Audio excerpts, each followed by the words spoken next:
le masui sui le fa'atoto e le nganuenga o le ua soe nei o se anga sau o tamo o mo'onga i le fai sau o le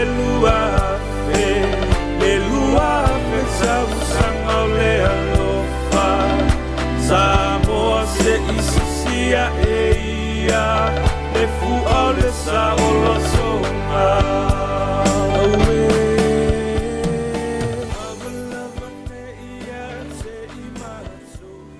Ia, vi ele tu nei fiafi.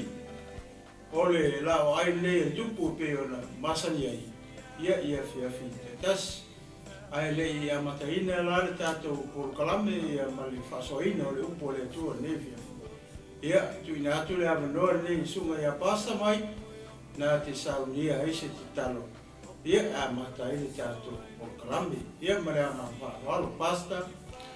Partai le tu nei fiafi. Partai tamai lo lofa Glory, hallelujah. Partai lo le leima lo sisilese.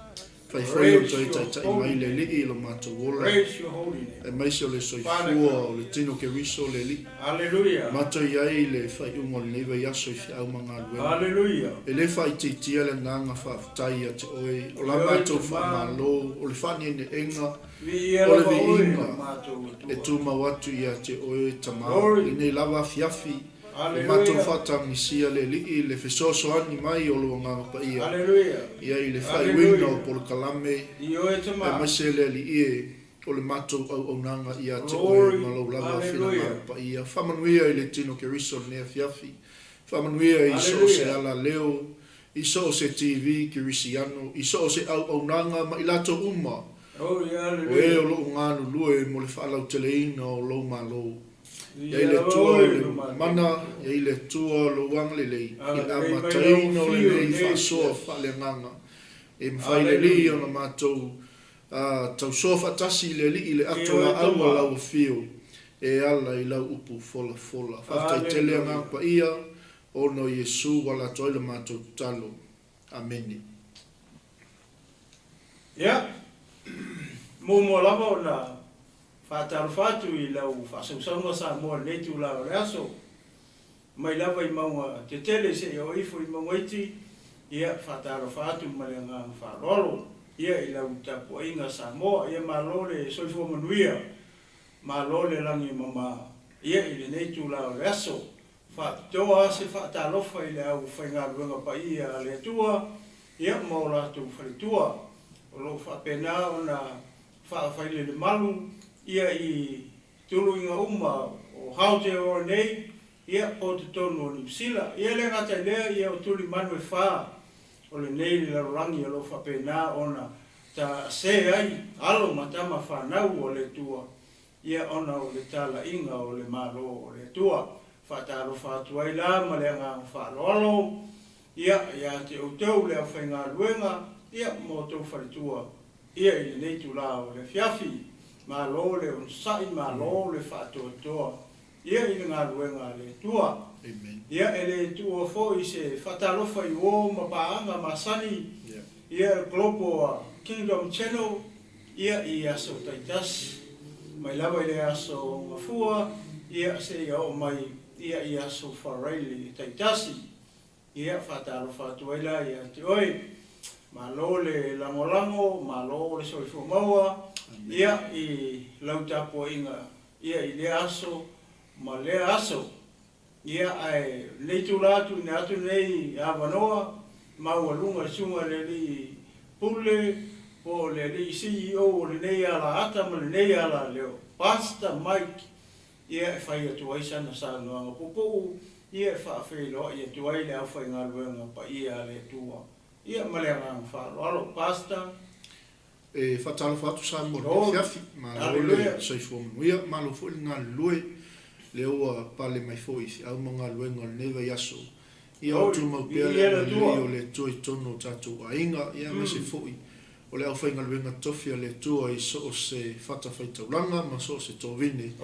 Ia ma le tino ke riso i so o se maunga lava o lo enga lue ai. Ia le tua o le mawhatalofa lawa na tasi ni fiafi. Ia maua lunga se inga o le tua i mea umatatou te whaia ma le whaaloa teli aftai. Ia, malo le onsai. Malo. Malosi. Leu sunga le whiau. Ia ele manatu. Ia ona o le tatu taimi. Ia Samoa nau e sila ane i lunga le screen. Nau o mona tua tatou tusi. Faaaliga e tolu foi pois fulfa. Ia se e whangata mai foi poe lua spun ma le lua. Ole serious le ana ma talanoa tu ai. O le ana ma talanoa tu i e kalesia fitu. Po i lea le whamatala mai e le tusi o Faaaliga. Ia, ele manatu ole kalesia muli lea. Le ma whaasoa tu ai le fiafi nei. Ai matele i o la whaitau le tusi fo i ma whaiatu fo i se whaasoa. Ia, Samoa Martino Keriso ma leo whatuatua e le fiafi. Pea ona ma whai atu so o ai tele o taimi. E leo ia ma ua se atotoa. Amen. Pau a le o iei le atotoa o mea uma. Ma le upu o le atua. Ua na o tatou alii o Yesu Keriso. Ia leli. Ai o le fina ngalo pa i o lo tatou alii. Leo ua iei le avanoa lewa. Ua au mai ia ma ua. A watu fo ia te outou, le au whainga ruenga pa ia le atua, tātou te fola ina i le upu le atua. Amen. O le tatalo, ia wha toa mai e le nganga pa ia ni mea e le mwhai ona o ia ilo tau si le fia ma so mātou iloa, e ala i le upu le atua. Amen. Ne anga e whai mai, o le oa o na tia i le whanua. E le iloa uma e tangata soifua. E le o i se poto ma se malama o se tangata e tō tasi. E mawhai ei, ona ia au wina e le upu le atua. Ai whaftai le atua. Le ua tō maila na pule a te outou le au whainga luenga pa ia le atua. Ma mātou fōi, tātou te talatala ai. Le whi au o le malo o le atua. Amen. O le ngā luenga e tātou te nganu lue whatas a mai a watu. E whapena o na tātou tau wamo whatasi le atora au o le tua. Ina ia manuia isi o tātou watu nupele o Samoa. E leo se taimi tātou te toe whapea tu iei lesi au ona a mea o oe ngai se eri mea ngai ke whaia. Le ai. O le tani tonunga o le nei foi ala ata ma le nei foi TV. Le ai. E leo i se ato toa i ama ua. O le taimi e tufa tu ai foi se mea. O lo fiso soani mai le nganga pa ia i ama ua. Ma te tufa tu a wase le lei ma le anga i luma o le ekaresia Keriso. Ia leli. O le ekaresia muli lea. Leo lea mata mo fai. E whamatala atu ia po le mea le tupu e tutonu i. E peila wana mawhaso atu mai le ekalesia mua ia Efeso se ia o mai le ekalesia muli lea. Ia pau i o se meu soson me whailoa mai le tua ia mau. Leo o umona ma tufa atu i ekalesia e ono i o uma. Ia le fiafi nei, ia leo lea e whafonga mai le fiafi nei, se o ma tau ma whai foi, e whamatala atu, ia se mea foi ua whailoa mai e le atua, ma musu mai e le anampa ia ma ua. Ia e tau atu ma fola atu, a wase le lei, ia o le ka le sia le tua, e iai oe nai te mai mua mai, ia ma ua fo. A ma aila ia ka le sia ia fitu, mai ia e feso se ia o le kalesia le ma uma mawhaitau o. Ese mawhawhitau le e tonu. E le kukusa mawhawhikau le na tupu ia e feso para kamo tua tira. Ese uma. O i tatu te loai le ke leo le alofo Yesu I lana ekalesia. Ia le li. Ole, o ekalesia ia, o ekalesia Keriso, o ekalesia Yesu. Ia. Ai o le finangalo male ke leo le anofo Yesu. E fōringa mai le kusi lea. O I tato te loai, I le wha manatu mai o Yesu, I le mea le tupu I tono ranga ekalesia. Ia le li. Awa ana whapea e le alofa Yesu I lana ekalesia.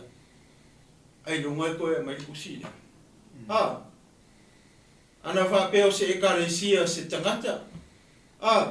E le mawhai ona I loa se tangata se meo le tupu tono le ekalesia. Se ia wanga na Yesu Keriso, o laisi le sila mai I le langi I lona no fwari. Leo wha le kongo le ekalesia. Ma ai le alofa o le tua. O le kusi lea. O le kusi e toi wha manatu mai e le ekalesia. Ekalesia, e le mea leo o loa. Le wha le kongo I. O loa au ngā ruenga. A tātou no nofa mo tātou wawa ai e. E le ngā au ngā ruenga le lei ngā whai e ekalesia umane. Sa whai e ekalesia ia ngā ruenga le lei. Pat, e iei la ngā ruenga ia. O le mana o Yesu, e kau mai ekalesia. Wa ai la mea ia. Wa ai mea ia. O mea ia. O leo te mana o e tau atu ia otou ina ia otou sara mō I mea ia. Ia le li. A tawa ai le kusi lea, le upu ale, sara mō. Sara mō, a e le sara mō, o te vave alu atu. Lele wingo ia upu, o le whamanatu mai e Yesu, ia oe ngai ke mai mua mai, ma ua fo I le ma ke kufaaku. E le whapea o ngā na o tō, ngā ko ke mai moa mai le whiawhingi, ma le tino o ke wiso. Lea. O le ke le o lea ngā mō ma ua. Ma ua mō ma ainga, ma ua ma whanau. O lea tato mea e whai I le kusi ngi. E kaua kau. Tau ona whamatala. Tau ona tau atu, ke tau ia ai. Tau atu le ekalesia Keriso. Ia le li. Ia wau ai kusi uma ia. Lenga whaatonu mai e. E Yesu ia Ioane. Kangoe kusi se kusi e avele angelu le ekalesia I fem. Ia wale se ekalesia. Wale umangi ekalesia fik. Wale masa ekalesia o ekalesia fitu. O koe iei le kaimini.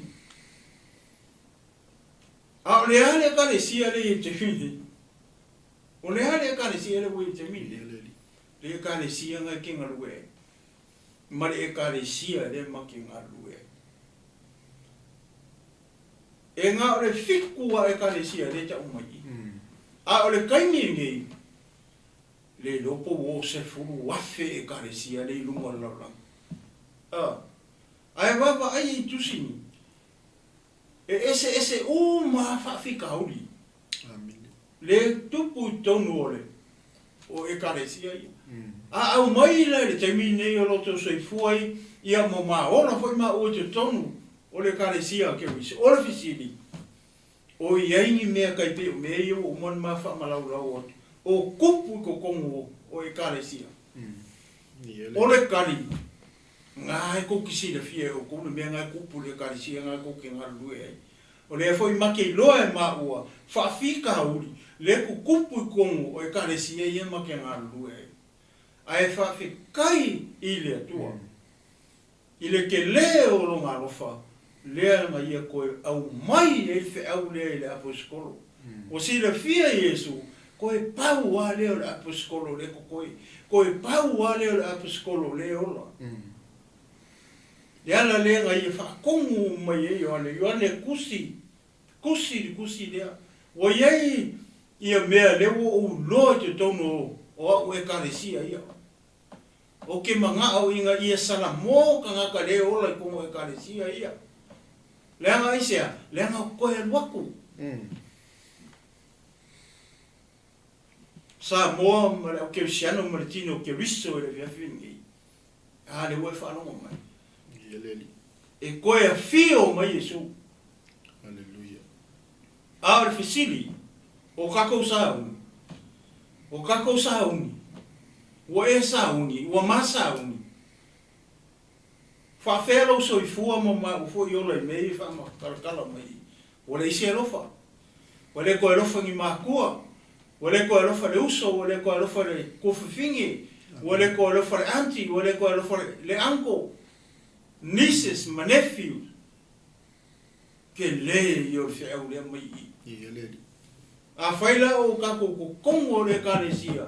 Ua makua i le ai ma se lofa. Ia oe ma ua. Au ngā e lola i e kusi. Ko e fo i le urua i arofa.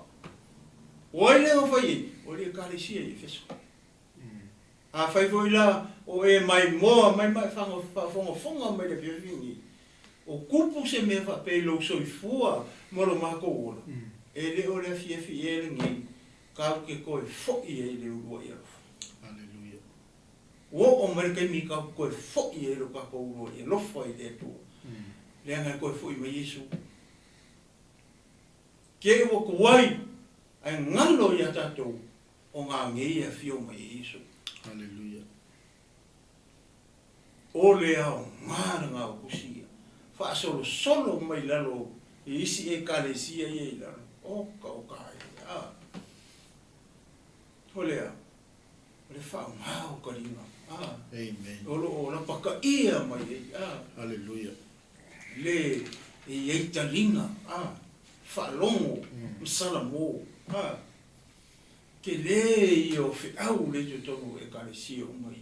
E au ngā mo oe ngai ke mai moa mai. Ia mama ua hoi le ma ke tufa, inga ia ka penga inga i kako. Aua ngei, misia i a kako, le kaimi lefa mai Yesu e koe a fio mai e. Hallelujah.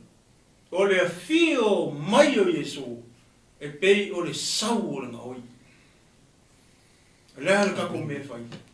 Ka penga lo fali. Ka penga lo kangaka. Ka penga lo wai. Ka penga lo e kalesia.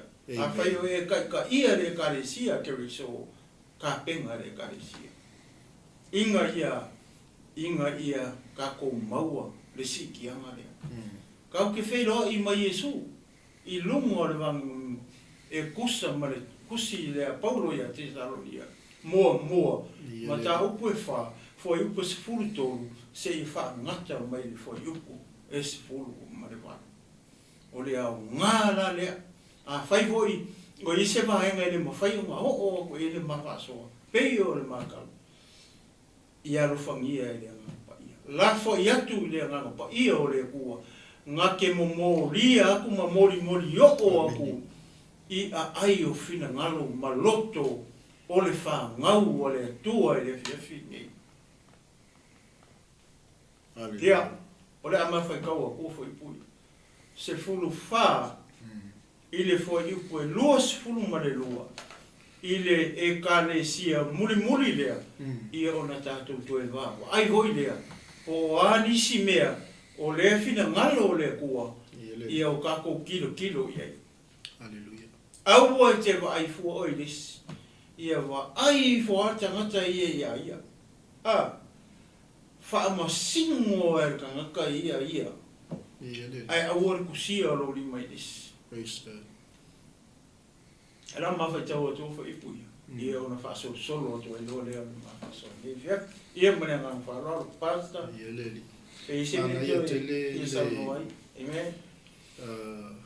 Whaatulanganga mai ngō i kalesia nei. I le whea muli, po le whea o le taimi nei. Alleluia. Wa o le tele o nei sa vali ma ni whea au na au mai e le ulo o le kalesia. Alleluia. Ina ia salamo. A tatou wawa ai foi la i le whai ungo sa vali unga lava na au mai ne kalesia. Alleluia. E whai ulava o le ua iai talinga ina whaalongo mai ia I mea o whitalai mai ai le anganga I ekalesia. Praise the Lord. O le matango fio nei Savali, ia o nei fo'i fe au wa tuina sa o mai lava le ulo le ekalesia. O fe au na o mai e Keriso. Fe mai o le mea leo o fai mai ai le mua ma le muli. Amen. A tatou a ngai fo im tau mua o le fatu saina o ia o le alifa male o meka o le amatanga male ngata anga o ai o tala noa iai o loo tala noa I le tangata o Yesu a o loo address mai ai ia tūlanga o loo iai e kalesia taitasi mantua tele o Savali sa tatou tal noa ma faso iai nga ongi ngai mea wa iloa mai Keriso wa sila mai Yesu po le ulo le kalesia I vas puluan paseni anga ongi ngai mea o le mana ia la o Savali pe on au mai I e mua whailo mai le e onga whea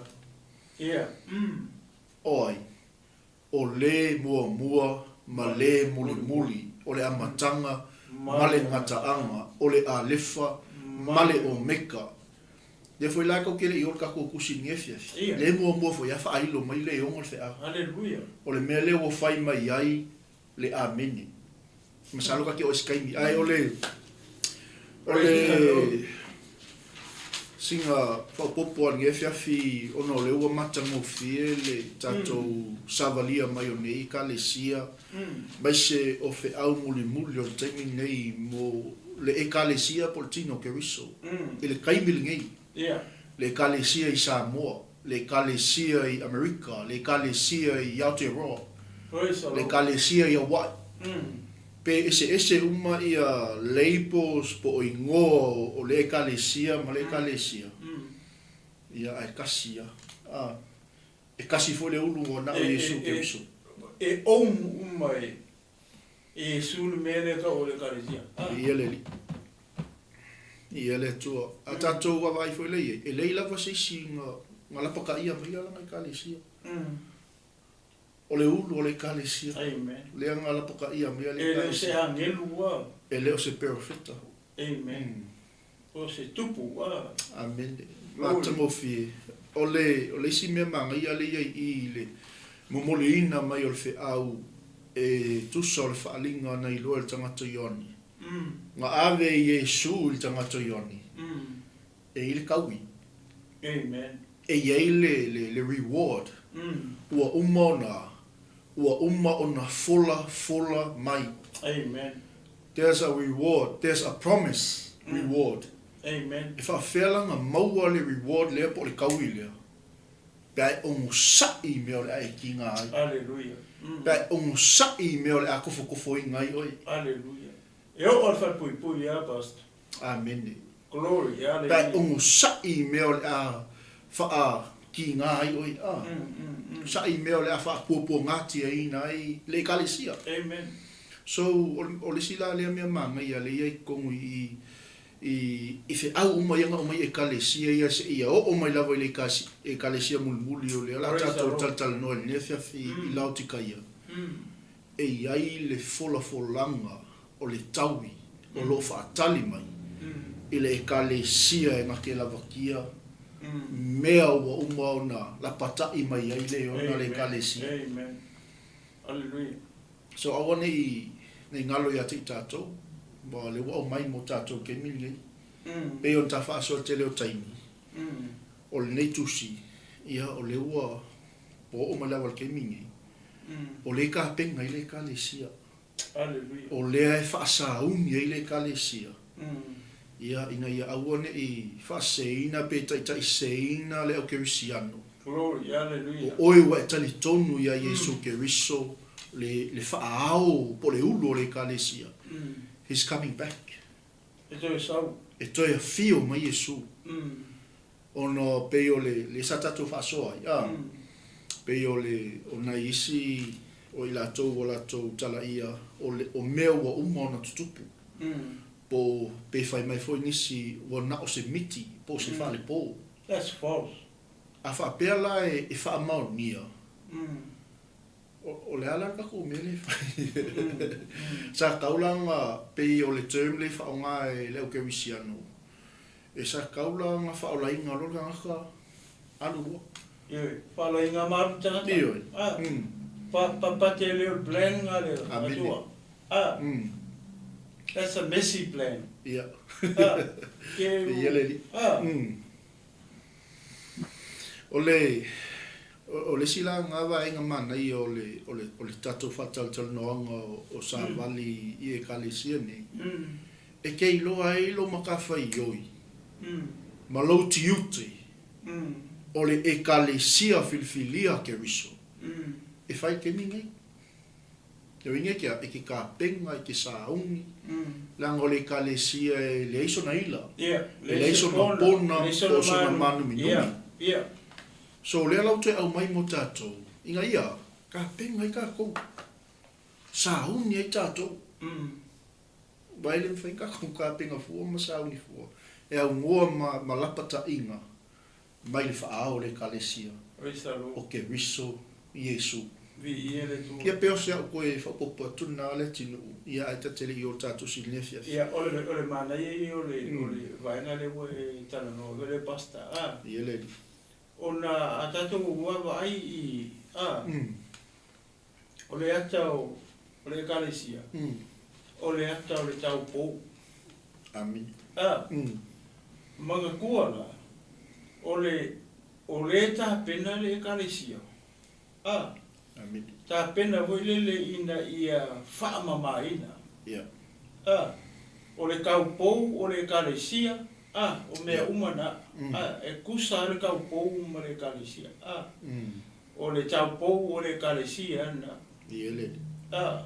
mana tua la kaku koe kikilo kiki e kua I fufuanga le tua mai a kama eva le kaimanga kua nga wha ipo ia a kama eva hoilele ai le iloa a tama eva se mea kau se anasana o lai mama Ka poi ponga mua le ila langi Yo, a kikilo lai o le atau le tau e tau pou le kamaroa ko e kau pou fingi Amin.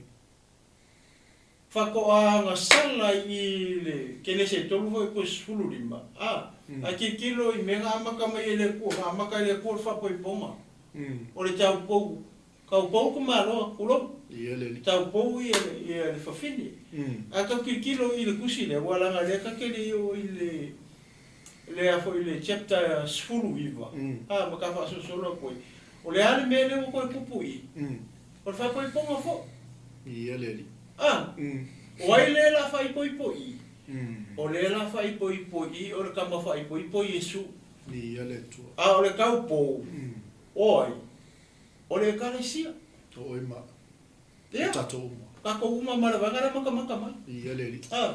o le tāua le o le kako malama hoi lele langa ele mwhainga whai po Yesu o makua le o whako o Yesu o le ata o atamu foi lele pa ia pa le wha mai o le whato a whai awa ma tau po sulu iwa ma le whato a nofo tane o le whako a ngofu kame o le kenka pou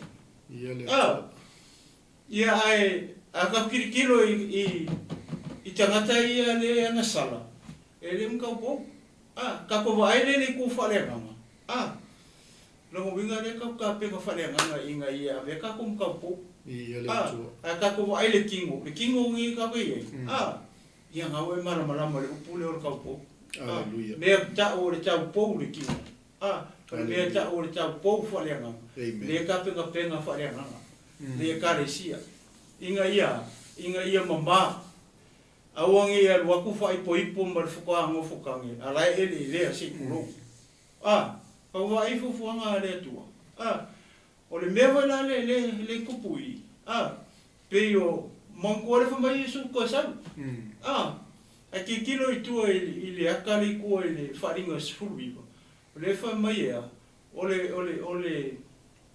ole a vata mai mambo la ofu le ofua vai Amen. le ofu vai o le aka o le ofu fai po o le aka o tangata mi o tonu. O longa winga. E le mawhainga fio mai Yesu pa ia. E fai po ma se e karesia. Hoi le Amen. E le i whaamamainga ma le Pi o lo winga kongu anga. Pa ka kirikilo. Vele alo fo Yesu. Le fa fina ngalo Yesu. Ia to e fio mai. O ma whaamamanga e karesia. Langa o langa e karesia. Ia fo e fai po mai ia. O le whatoa whai a wā o Yesu, a le whkoa ngofo kangi o kā kou. Amen. O kā kou o kanga sara, le wha mamata kou. Le wha mamata kou le oku, ma le vai. Ia. Ngofo e pe kongo le karesia. Nā o kongo le loku. Ne wha mamai tātou le oku. O rongo winga, le mamai tangata. Le ale aka o mko i mamai a koa. O le ami o kongo. Le fa me ofu tatapu vai le ofu langu pa fa tau tu le faringa nga e skulu viva mai e fio mai le a fato fa ya va le kau kala le kau ko le karesia le kau ke mingi o le fa mama le karesia le nga le fainga fio mai e supa ia sa u fa ipo ma se e karesia le Leanga o Yesu e pa ia. Mea lea, leanga whaakaka mai e lea tua mai koe longa ngu. E kai minga o mai e kupito. Leanga mai le kula fongo. E o mai e o ele ngu. Ku wharongo i upunga e whekala i Yesu i a Mose. Tu la fongo leanga mai o le e soto lusfulu. O mai e o ele ngu. Inga ia pa ia le ngu. Ieleli. Ia pa ia le ngu aisea, leanga e pa ia i ofu walo la atu. Hallelujah. Ai wa ele kula fongo, e makua i fai mai ele kula fongo, a weke muri lua. Amen. Rongo winga, e a foi le, e kaupou le, e tamaitai. Kaupou foi le ni. Whako a ku whakasi e inga ua fai poipo le. Ia fai leo ngari imale ai. Ai a fai e maua ele ngu o muri lua foi lea. Ia ngau e mana makula fo. E whekongi ma i oki raka. A ka koko mai la ke mingi. O lea ka kui ka penga kau ke whai po ipo mai Yesu. O Yesu e koe fio mai. Wa inge ke ua fio mai Yesu. O lea kau ke parpara. O lea la me whai a kako. E le ka ua ia na ka kongi ma. Ia e velo lo ka ko kurou. Ile le pafi e whao. Amen. Pea kua i ka ko. E le ko ila sisi kai mi e ka penga ke mingi. O ka ko le ka resia. Le ala wonu mai i tusi le o whari. O ka ko ale wha mai. O ke vave alu aku. Praise the Lord. Le mea mua le upule. Le si upule makoa i makau kia le. Ko kiki so o uma e kare si o le upule o sana mo. Sara e mua ka ko sana mo. Ia o ko wa ka ko le sana mo. Ka ke le mo le upule o mang malo. Ka ke le mau fo le reward. Le fa mala ro mai kongi. O le mangai o se o nga mo ka ko uma le tono o le kare si o ke si. Ia se ka mi ka ko whakamala ai. Praise the Lord. Alu luma alu kua. Ia oso fafo sa ko. Fe inga malo Ia. fe inga. Ia. Ke ko oso ku fafo ele ko sa lo ko ngala.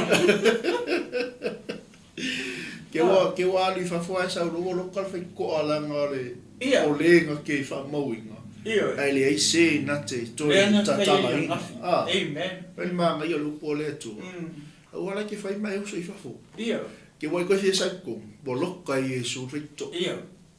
Praise the Lord. Kasinga. O le na te tatala ina. Ai le foi se nga ke ko e fa mowinga. Ia. Ia. Vai. O mowinga le kalesia o inga. Ia, ia le tua. Ma ngai e o le sfalu penga o le fa o le kalesia po ke viso le nga mai le se kalesia le ngai. O le fa ma oni ia. Fa ma onge inga le kalesia nga ke ia. Ia. O lo ia i pe inga. Ka ko uma. O mo sa ia i pe inga. O le fa ma oni ia. Ia. E kaung kako wha maong. Kaung kako ongo sai ilo i tau. O pua ngā. O le whaasawanga i o mai. Langa i o mai. Ia. Nā ele karesi ele i le ka o le persecuted church. Whaalanga ina. Ino sia. Whaaluma ina. Aia. Ongo sai e inga. Langa le whaakali mai lo pali. Le whaakali mai lo taui. Le whaakali mai lea. Le promise. Tua le ngafola. Yeah. E le tu mawainga la le tu i me e fola mai e le tu. Amen. O le isi sai, pastor. E le o se tangata le atua. E kala pelo ai. Amen. Singa me ka ngoi no e tino ke wisi mkako umara whatu tua. Amen. O le nga promise mai. O le akua. A le whamere whiang pa ia le atua, e le o se ka ngaka le atua, e kala pelo ai. A ngā whape o se ka ngaka le kusia le, le kusi le, o se kusi se ka ngaka, le kusi le. E wa kaulanga ka ko masa o salo. E o se kusi foi se malo, po se akua. Ia ka pe o kusi e whai ka usoro i ka ngaka, ka mawhi e fia hoi le. Ia le loe o ki koe la. E ka ele ulu pisa o ia sunga ia tupa. E o se pula ia whai koe sa kongo ka ele ulu. Ia le li, tala wha pasta malon ngalo le asu. Ia le tua, kusala ole si me hui e, ia le ua kako malama umara tatou tua. Ia mara tatou ali i wha olo o Jesu Christ. Kako mafa faula. Ole e le o se tangata le kua e kana pelo ai. O le ua kaki e kongu i a nga folanga. Amen. A kilo le kusi le, o le kele o meye la pakai mai ai. Yeah. Ia Yesu langa e kalesia. O la e langa lau sisi la mai langi Yesu lau e langi. Ai ki longa mai e kalesia le imangeli. Pea o kaunga a vese kusi le kalesia le. Po le kalesia hoi le oi melpongi. Ia, melpongi. Ia po vaikele. Ia, po vaikele. Po kuila. O paponi kim. Ia. Amen. E leanga ele o koe fiku e kalesia le nunga i. Pau ora me whainga kako maua ia le, mere ka o e kalesia e fiku. O le ese o ngalewa. O i koe ngā ropu. O rou sa momara o whafunfunga. O se whakai ngā wariwa pe o le assembly. Me ko kisi la mosa. A so fiku. Ma monga. O le ama isi roku. Nisi roku. Musalim. Le nanga ele se roku musalemi. O le religion. Langa ele kai kongo e Yesu musalemi ele basta. Ele o se roku. A le me la mai. La no whakanga i sa moa. Pai. Whawhewhela pa ke o kirikilo aku ia. Ia kangakanga lako. A wakua le loku i oi. I Samoa. O e kari kongunga. Musalemi. Ia rawa kai. Wakai kolu kai whawa ka maroroa i o. Ele kai ele kukusa mare i teto nunga whakeu siano. E fia lai whanngame. Pere ai. Io pesi fia ia. E fia lai ka karai o loku ai. Langa laiwa e koe maor kai kolu nga. E maua e marka i lua o ise ka iongu. Ia, e o ai ai. E o ai ai. E o kua pasi mare ongo. Ale a onga la Yesu. La kasi. Ale sa mai kua whenga kua ia. Ale ka alau mai mea. Ia mai whai aso monga. Kolu se lau ia a ngā vai. Fiku se lau ngā pāraki. Tole. Hola. E ke le pāraki ia wa. Ako whakasi lau wafe ia. Whele. O koso. 700 plus 300. Oka sa oi fiua ni. Ia le tu. Oka sa wanga sala. Kai pela le wali oi ngo koe wakulfinga ia Yesu ai. Ia. Ia. E ngā paka Yesu koe o ai pai ala i ngai mea le ngo wala. Ka kia e lunga mua whalo ki ngā ia. Ai wa fiu le au so ai kai le ala ma kai le ma ai wa mo le wori e fe kongi fu finga. Eu pe o sa wi le anti Yesu. Sabe? Ako ora ni mai kai ko pa. Yo lo por au kai lua malau kai yongo ingo kum ala ye kau ai si finga. Agora ko ai lua inga. Wala ku amara ko ma fa pa o ya. E por si e kofu lima ma a. Ai por si pasa kanga ma anga mo. Ai on fai mai Yesu. O que le isau e kakala. Te le isau kakala kula fongu sa fa tau mu kula. Yeah. Ala a pela nga esa ole sa la menga le mo lo finge fe kongi Kau ai lua. Ale ngo mai ya se kofo Yesu. Amen. Le fa o le kalisi o lo tatu fa so mtal no. Hallelujah. No inga nga fa pulo e Yesu lo na lo fa le kula fongo le ngome le A fi le ma ara. Inga pa u ngelo ba makanga ma ali se wari ko me mala ko. Feko ai ale lo fatu. Inga ang fa pe ngi mo mangi pulumu ngi kal ko fo ko lo ngi ngawi ala le wari ya. Ai. Pefe se pana ki ngale fai ngale wori. Va kurva bonga ta mo. Ia le tu. Ia. Ora ka un kakusi. Ia. Ia marole usa ie fiafi. Ko ainga. Amen. Ia mau mai peko vai. Ia. Foi pois sulfa a. Olha, tá feita o ia pas. Ya, foi por sulfa, então por todo farinha todo a. E tu se foi ile anelu ale carecia oi lao tikaia. O mene o fai mai ai le amene. Ole mori mau mori male fa maoni. Ole amatanga o mea na faia ele tua. Foi punga e sulu. Sulfa, ya. Si la voila ye le mele wo ye. Le amakanga o le kusi le wo mai ala tika. Pe fo yo ga sa wo basta. E a fo ile e a maka ile ngor tangata le nga pe kusi. E ngole message. E ngor fi au. Manga kuor kusi, ele kusi e Yesu. Ore nga feka lai mai Yesu. Ia. Yoange. Ia. Kango e kusi. John. Ia. Ia, kami ko mako. O kami ki fare aka. Viele. Ia, viele tu. Ia. Sole pe, per sua fa ele o ko inga. Mai. Ia ole ngole asio tama ole ngoi fo sio watani. Oh. Oh John, mai. Ia le tu. Le ki ole o ki ya maro esa sa o ngaka ya soi. Isia kifa. O ngon ma ngai o ngon. O John Wayne. Hallelujah. Ia tu si foi le angelo ale carecia oi lao tikaia. O mene ua fai mai ai le amene.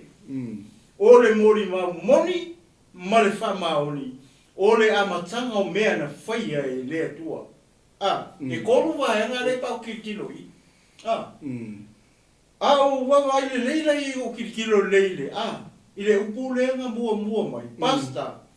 Kasi la le a suwafo Yesu. O le nga ngā mai kongu i. Ile upu le. Ngofo mo mafo mo fai kau. So le ole upu le nga ngana ile o keisiano. Amene. Ia ese foi le fa winga ine ni so tangata malatu wa onga. Hallelujah. Pa mai ngisi va pe ia fa pe ala va na fai. Ole amene o lo winga fa pe ia fa pe ala va na fai. Ia. Ale o kirkilo ku ngai kusilia. Ole fa mai o amene. Kasi na le ngoa lilo Yesu pe le mala mai o ke siano. Ole ma ngai o le pasta. Ile kai ngi ko le karesia. So le fa nganga ya ko ngaka. Amene. Sau amene. A kongwai. Ole ma ngai o le upule. Ia mala mai ka ko le upule o amene. O le upule amene. Wa le sika ka. E amene. Ai o ku fa fo pa ai fu suanga a. E se male o ko sa wa lu. Io. Io ku sa le ka o mai amene.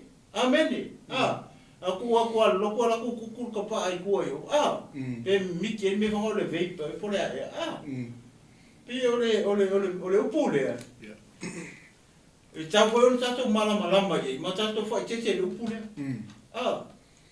Pe ole e afifi ma ye Yesu e upule. Le upule o amene a. La ngale akikilo la el fengol foi. Ah. Ma el fengol ole upule ni maritus. E kau ke lo ai. Ora amene. O Yesu. Ah. Ko kikilo foi la ila lo. Lesi upule ila lo fa mai. Ole mori mau moni male faa maoni. Praise God. Hallelujah. O ronga wingo ole mori mau Yesu, ole mori mau mongi. Ele ai ase mori mau kusa male mori mau Yesu. Mongi male faa maoni. E mongi a male faa maoni a Yesu. Ai a ko mai roi kanga ka ola maka ka soifua. O nga fesili ngia rola i e tangata ola. Le moni ma le fa maoni. Oro ka ko i o Yesu ke bisu. Kasi ale moni ya. Ia. Ma peila ole me wele ngasi Yesu i longa uso ole Ionis fu fa ono. Ia. O nei ole ala upu moni maleola. Ele alu atu lava se tasi ile tama. Pe a le ui mai ya ile moni. Ia, pea ko rephrase le. Ia, pea se le au. Ai ku o el moni. Ia le li. Mana ia te le. On ko mana ia. Ole mana ia. E ko le e mana martino ke iso. Hallelujah. Tato wariska ngaka ia la ngana amene. Amene. Ai la ku ka vale le yo le fa le ave o ko se para wale. De amene lo elengi. Elengi. De amene lo ai. Pasa lo por para ir com pequeno Eu vai lá ele. Aleluia. Ele upule. O lenga nga mai ele upule Yesu. O le a fifi me le upule amene. Ia lo tato ali I fa ola o Yesu. O le si me manga ia le I au fa fonga mai foi le tino ke riso. Ia mala fa tu le nefia fi. A tato sila male to ai fetalainga po afionga le to. Fe mai ia e tusi fo ile a ngelo le kalesia o I lao tikaia. A tato wa aila ile kalesia le. Ole ngoa lao tikaia. Ole lao o lona winga o tangata. O tikaia o lona winga o e pulea. Lea la sau no le tusi ale angelu le kalesia o lao tikaia.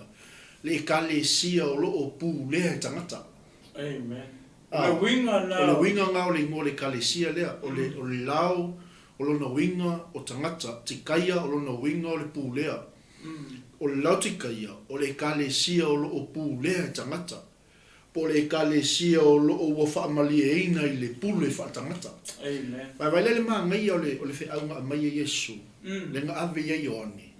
Whai aku ia lao tikaia. I le kalesia o whaamalia I pule anga whaatangata. O le mea lea ua whai mai ai le amene. O le mea lea ua whai mai ai Keriso. O le mea lea ua whai mai ai Yesu. O le moli mau whaamaoni. Po le moli mau moni. Male whaamaoni. Mai la ia. O le amatanga o mea uma na whaia e lea tua. Amen. Ai sila lai le Ioane suma le walu. O alon whai patolu suma le fitu. O ngā o lo tala noa mai ai. O Yesu Keriso. O ia o le amatanga o mea uma lava. Amen. O ia o le tupuanga. O ia o le mafuaanga. O ia o le pule. Au. O lo iate ia le mana. O lo iate ia le pule. Vi ia le li. Pe o le, me ngā leo koe fia soso atua I le mea lea. Whai yaku I ala tikaia. O le mea leo whai mai ai le pule. Amen. E le pule o tou I le kalesia. Pe a pasa o la mekala. Tai pe o mele wo e whamakala. O tangata, ma le pūlea e tangata. A kuwha kasi la. O le winga o le upu lautika ia. O le ekalesia e pūlea e tangata. Ia. E le o pule mai el whaao le ekalesia. Ia. Kako wawa aila ia. O le o pūle e tangata. Le ekalesia i lalo ngei. Ai o le ulu o le ekalesia. O lai mua. Hallelujah. Amen. Nea lawa mai lona le kusi. Whai ai ange kusi ave. O lautika ia. O le mea le whai mai ei lea. Le pule e o ngai saua. O le amene, o le pule o Yesu. Lea lawa koe whamangaku mai ei. I ko inga rapong ko inga pong i ono ko inga eles ko luku ia pa ko ingi si luku ko le pule ia ko le pule eles ko luku eles ko e kala isia pa ko ngi luku fa fai mo fie pas il ngana la mai se ngana la mai do le fa makala ai lautika ia. Eles ko loku. Ia. Hallelujah. Ko kele pule loku. Ia. O e pule. Neanga oinga maka. Amen. O ora fa maoni ko e moni. O voisa ia ia. Amakanga. O mea umana whaia ele. O mea umana whaia ele tu. O whea mea maka mai e. Langa maka markenese. Ia leli. Mea uma. Se ia o ngā whau mare wari. Ia fia pule i kongo rau tikai. O inga whaia. O amene. O Yesu. Nga whaia le moni. Whaia e upu moni. Mare wha maoni. Pe yung ka kalkalmo. Ia leli. Ia. E ile maulo te fia whaitauina le tino. Ia. Sei kānga whungwhulai kiki i le mea lea.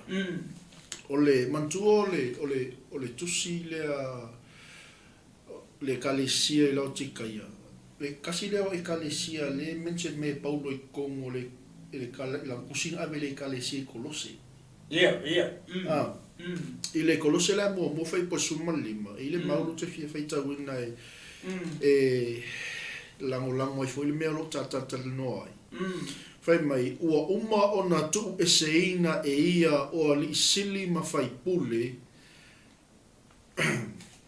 kene se mo fai po suma lima.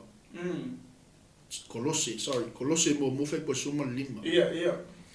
Mai le feitauina o le fionga le o ia foi ua tusa ma le atua e lewa aia. O le ulu matua o mea uma lava ua faia. Ai le ulu makua. O ke riso. O Yesu. O le winga o le melea foi le se i kaukanga whungwhulai kiki ai. Ona ua a mata ona ku ese e tangata ke riso male atua. Amen. A le whai po suma lima. O ia foi ua tusa male atua e lewa aia. Mai la ia. Kai peila le refer i luma i le Faaaliga. O le ulu matua o mea uma lava ua whaia. Ai salo. Di ela tua. No wingo o Yesu e pule. O Yesu e onga le kalesia. Amen. E le mawhai la onga ku ese inga e tangata ke riso ma le atua e lewa aia. O Yesu ke riso o ia o le atua. Via leli. Pe o le mea ngā wau fia whaitau ai le maulea.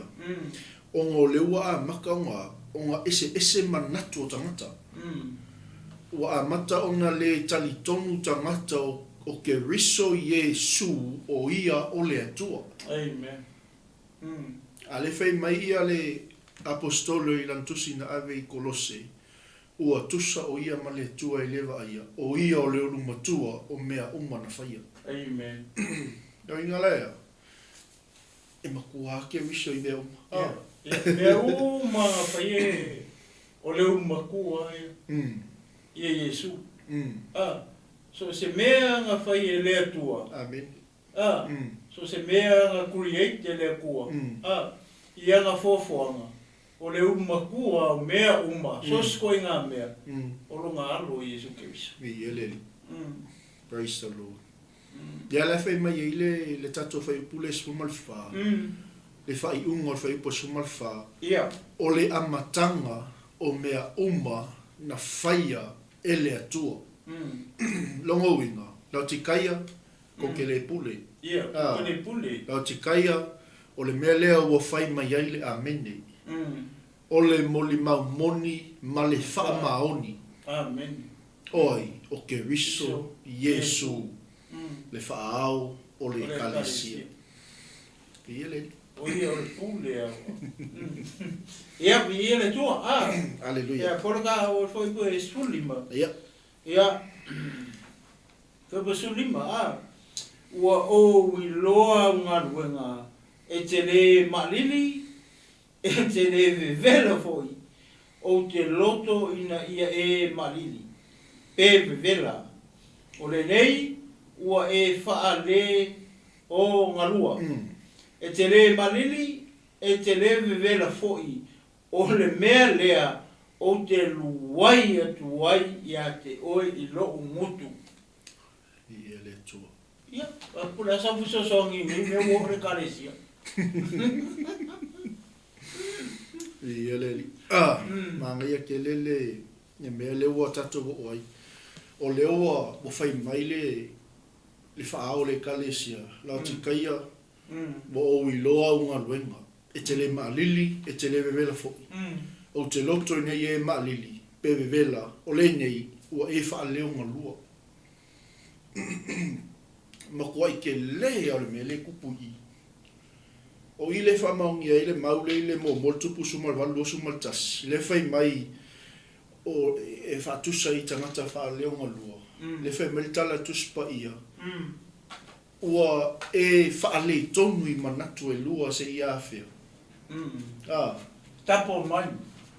Mai, o mea kongu nga. O sisi ia. Kalikongu ia paala. Amen. Kalikongu. Whai kalikongu I le atua. Kalikongu I le atua. Le ala whai mai ia le maulea. Ua e whaale tonu e I manatu e lua se I awhia. O ia lo tala no mai ai le. A fe ke sal mo. O le le vela o le po le an me le ia. O a fe ke sal mo. Ke mi ngai. Ia. Sala mo lo. Nga la sabe ku vai lua. Amen. E alu ia pa ala le weekend. Ia usu ma lokula sa. The night club le. I'm telling you the truth. Tell the truth. Yeah. E alu le night club le weekend. Yeah. Ai usu ma le lokula sa. Yeah. Ia le. Pe alu le pinko po le sko ai. Ai le usu ma le lokula sa. Pero fa fica uli le.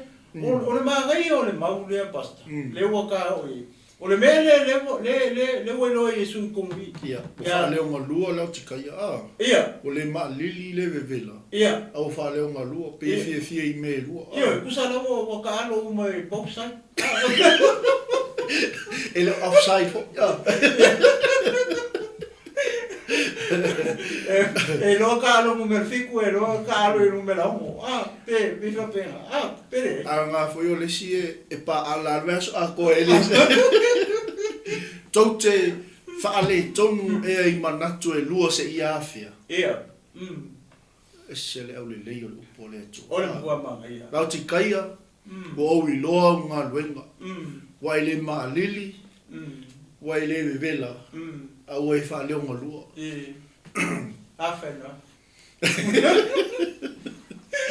Awhuku. Wai vai mo se mea ai awhuku. E vela foi le vela le Ia le li eskelo los fulu fai pa tolu suma le iwa. O ia lo tala noa mai le ifo I tupua. Mai la ia o le tala le fionga le tua.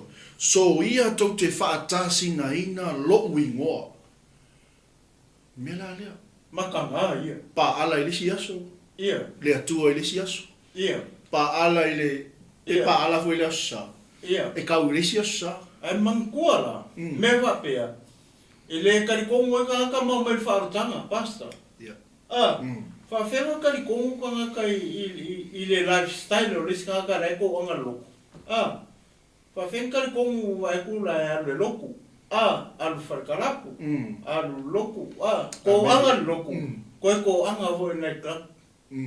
Mea kongo a whapenga. Ia leli. A lera ki loko ka ngaka i kua.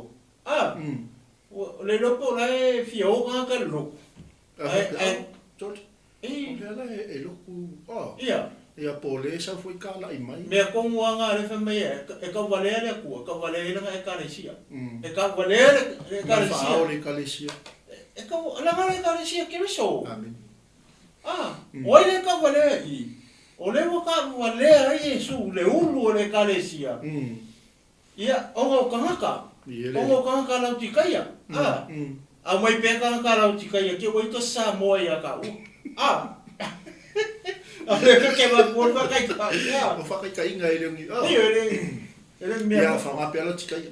Whangape ala tikaya. Ke wai ka masero makua po se Po se pa ala ia ka ua. Iyo. E whainga ka walele. E makua sao le no punga. Me le whamai e waka walea e lo ngoa ia ko. O le nea whamai nga. Lai o whai. O le whai kupua. Amen. O lo walu nightclub. O lo walu le pinko. O lo walu I mea hoi e. Me vore ki whi manga o kia laku vonga le isi mani. Ni ka laitai. Iyo. Me vore whape kia laku e omi ai mo mai se afe po lua afe. Laku ngau mai. Ia wiki savani mai o e reka pensi. Ngai ke isko inga le moe. O so mea se pike kua.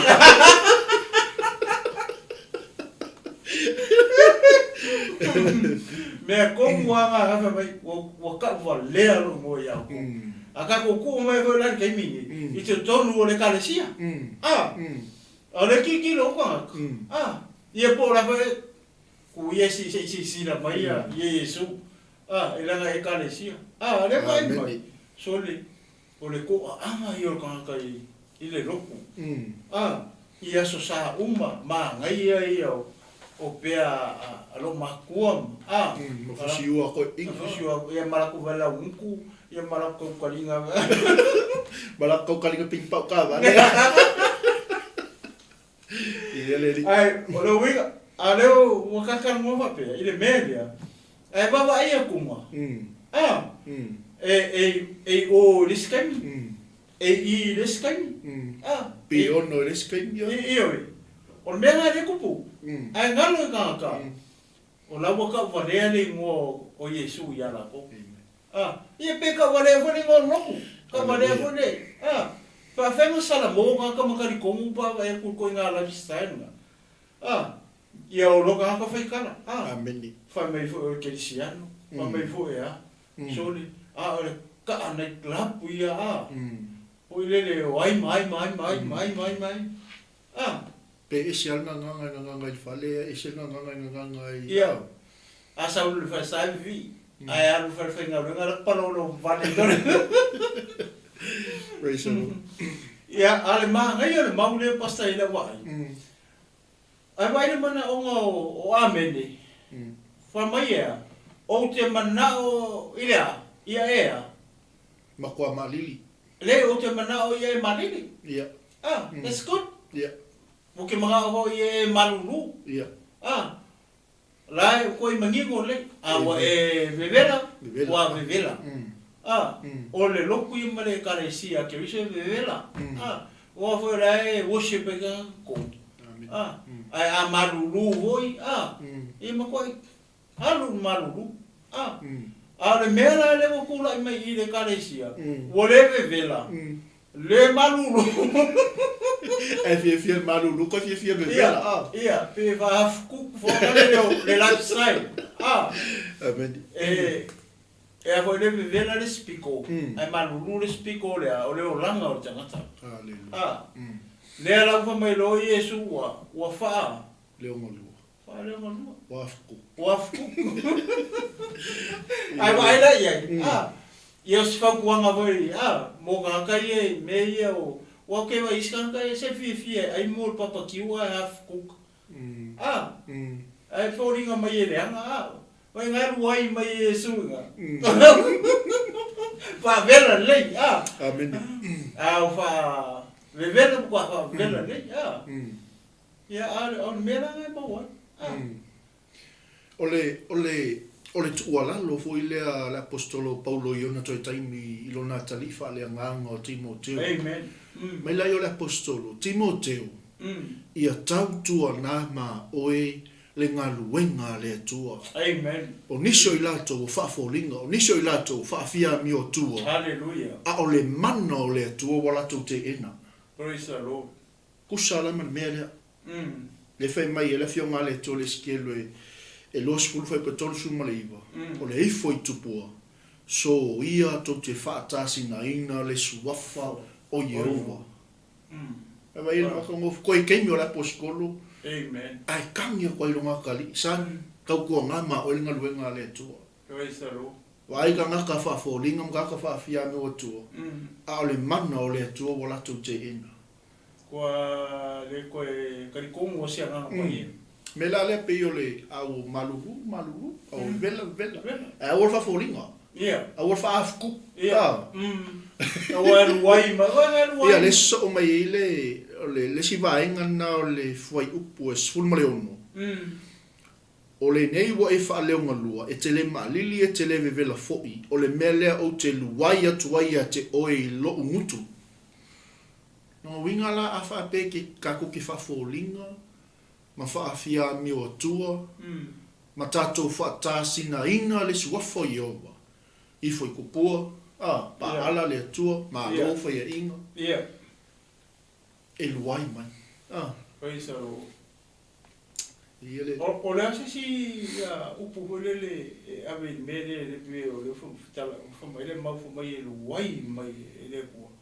Mai longo fo. E le karia e le kua. Yeah. O le karia nga e le tua. Yeah. O la wa mi o mai fai. Yeah. Amen. So e ke fiula e ke vivi mai. Ele kalia ele tu, ele kalia Yesu. Aisia, nanga ngai ke ola ele olanga wole or fake. Amen. Fake Christian. Half cook Christian. Yeah, half cook. Pero o le mele o le ai half cook. Yeah, wa mako fo e isi tangata. Fi e fo le fa papa kiu ko pengala ko me. Mas siya pap kiu. Ale foringa mai. O ele fia ia le fa o le kalesia. Io, a man kuala. A kikilo fo I kula fongole nga mai kua. Yeah.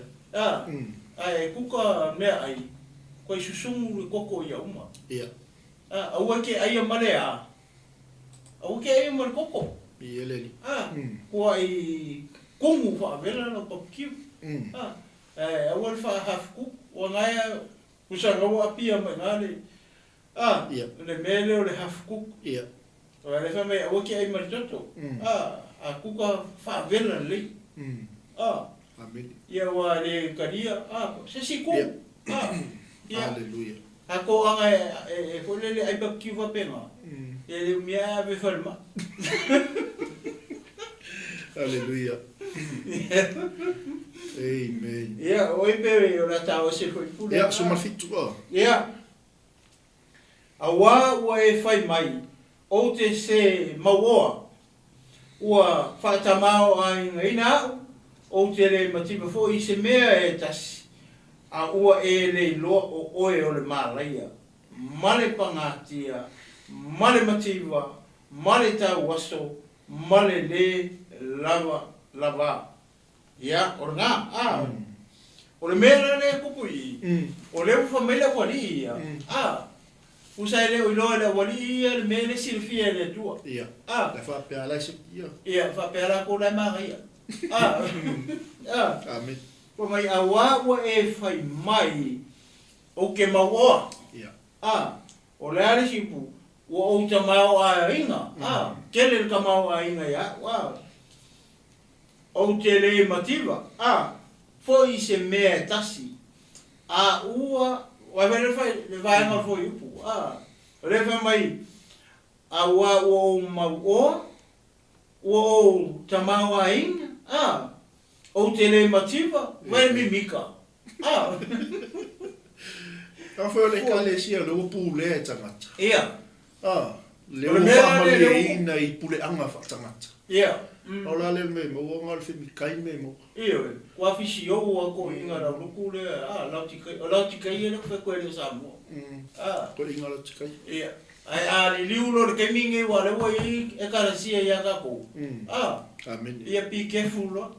Don't you be careful. Hallelujah. Famai. O te le mativa fo I se mea tasi. Famai lora io, o le fasi, le vaenga le fo mai. Ua e lei loa o oe o le malaia. Wa le ka kala I. O amene. O le pule. O le pule po le ulu o le kalesia. O le anga o meia, o upo umai ko kongo le kalesia, e markusi le. O upu mai ai Yesu. Hallelujah. Ele o seu poses. O upu mai ale nga mai Yesu ia yone. Kusi lalo yone.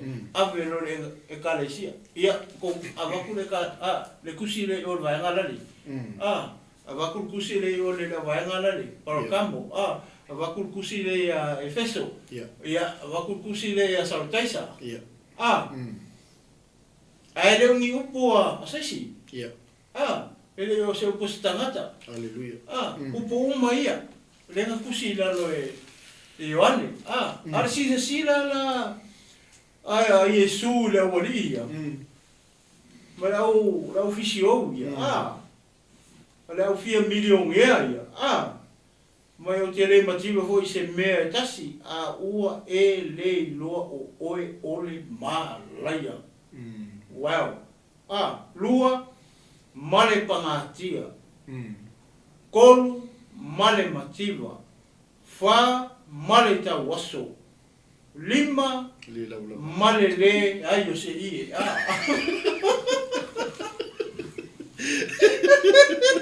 Hallelujah. Muri ale le ayo se kakola ai. Ai vai manatu o tamata. So le mkwa mga kufa mawalunga.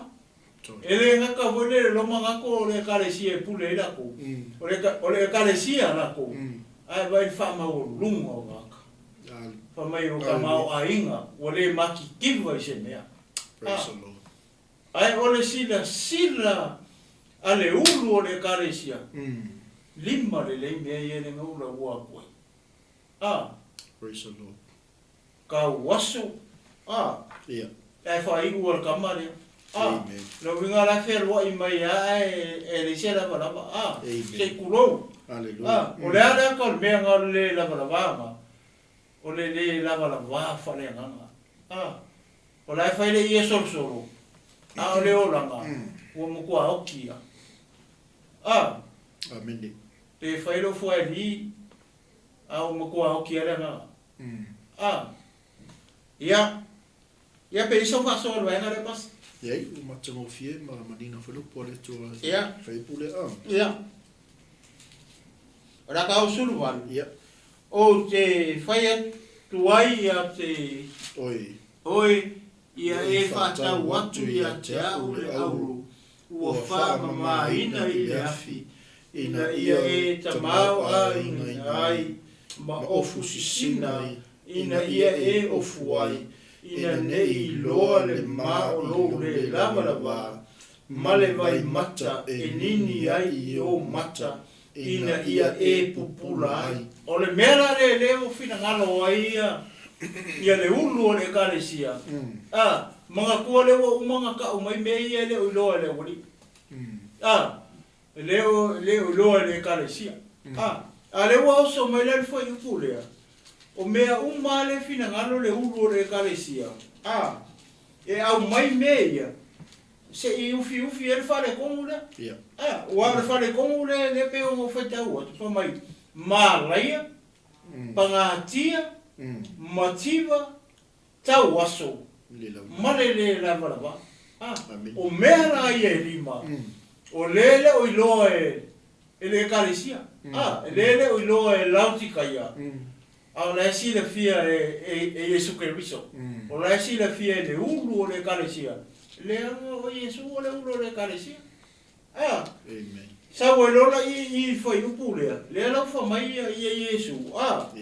O te fai atu wai ia te oe. Lautika ia. Pe aka ko ia e fa tau watu ia te au le auro o fa mama ina le afi ina ia e tamau inga ai. O le mele le finga ngano la Yesu o le tamau inga le ka mai iluma. E le skama inga mea.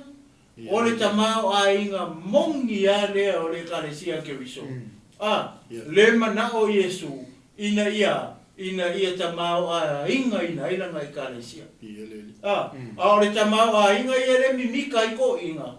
Ele os kamau inga. O le makiva. Malaia. O le ala o saulola foi ipula. O le mela le fina ngalo ia le ulu o le kalesia po Yesu. Fakau mai le olea. Ole auro. Pa mai ole auro o uma fa mama. O uma fa mama. Ngare wa kwa mai. Lua. Ma ofu sisina ina ia e ofu ai. Ole ofu la lea. E ofu ia le la bravare ku. Po le kele moare ku ai. Fa bela ko ia ai le ma ia la ko ofu ai. Ia le lomo kwa Ele nyofu.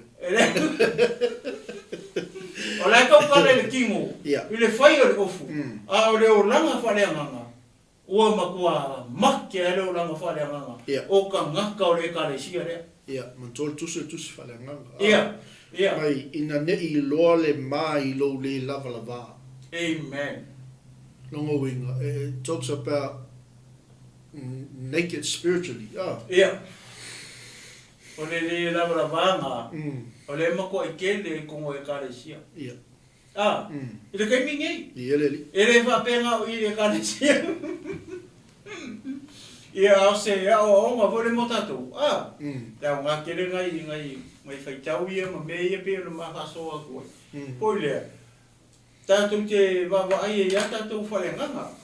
Po kako ofu I ofu fale nganga pe nga o mere pe nga kako ofu ia. La chino. Ia mako I fale kongo le o langa fale nganga tatu. Pindi ale Ia wale manga vale nganga. Hallelujah. Ia. Tole ala manga o Yesu fa ka mo. Wale manga ia. Fa taule auro fa mai na le afi. Ia. Ofu sisina. Ofu sisina. Le fa la tol tau pe suma le ba. Ia, ngai ko ofu sisina. Oile ofu ai. Praise the Lord. O fu mo fukangi. O ka po. Hallelujah. O ka po ma. O ka ko. O ka ko le fifa ofu. Ia. Le fia mai ofu sisina le. Hallelujah. Ia, male auro le o mo fama. Ia, vai le siva ngale ina ne I loa le ma o lo le lava. Pe ai mawala o fu le. Ia, pe ale molo. Ia.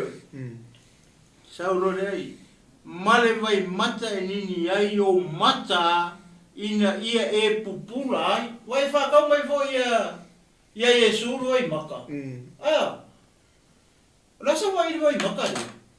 Kai me voi ele vari maka o ke nge pele. Pe ese ale le vari nga ese le vai de ka o kala le fio ka ia de tu. Ese ya. Saola. I agree bast. Nanga ole o maka le vari. O kua. Ai ole vai le fa mai I. Ole vai mata. Ea. E nini ia I mata. Ngala ia. Ina ia pupula ai. Alo ngominga. Mfaya ka ko pula le make vai ko. Ya maka waso. Ta waso vale nga. Ia. Le winga kong nga le. Na ngol melong fanga le lunga I fa posuma le fitu. Ta waso. Ia. Mengala ka ngingi maka ia pula. Ia. Olane feme a mai vai dia. Te mai a Yesu. Ale feme fa tau mai il fa o le kalisi. Ia. Amen. Ia me pensa so songi pasta I. No winga. E ka kaunga fa au o ka kuma. Amen. A fa pe o ta waso fa le anga. Nge ka kaunga ma fa au. Ele vai la le ka ku ki fa kau mai a Yesu. Mai ngingi ka kuma. Amen. Ia le o le vai le I le tala anga o la tikaia. Le vai vela ngai fea. I yara poli. Al vai vela ngai la tikaia. Le vai la nga le ka mo le mele. No inge mu i maka. Ia ka waso kele ya. Ole ka waso le ka kala I. Ole ta waso fa le nga. Ia. Le wo mai I. Ale fa mai le vai a Yesu. Ia pupula ai mata. Alo winga le ta waso fa le nga le ka kala I. Ia. O Yesu la e mai la le vai. E pupula I ta to mata. Ia. O le sivisi le tula I mai I le mele. E fa fefea la o na tato fata wina mai a Yesu Keriso. Anga I luma. Mai Yesu o I loa unga luenga. Ai afa apea la ele sao ma le mela le o fa le unga lua. Ia. E kako ki fa kawinga mai kako unga luenga le lei. Mea umai ufe mai Yesu o okay. Ai le fa apea fa le unga lua. Ia. E fa le unga lua lo. E fa le unga inga langa luenga le leia le kalmo mai. Amen. Ai fa un kako fa kawinga mai. I kako unga luenga le lei. Le kako ke ona I ngai le fa au le kalesi. Ia, viene tua. O le la uma. Ia. Foi pula e lua tasi. O lua tasi abas. Ia. Fa mai o le manu malo. O te avatu ia te ia mate no nofo fa tasi. Ma I lo nofo ali. Wow. Te fa uma perfeita foi pas. E pei o au foi ona o manu malo. Ua mano nofo foi fa tasi malo ta ma I lo nofo ali. E fai ka fa pele le feso. E lua e pe to. Ole ma ngai ala ole fai unga ole tusi I le kalesia le. Let's know. Le lau kango pe feita o tu sulu ipa man los fulu. Ia. Ia on tu lo le lo sunga I le melo ta ia. Ia.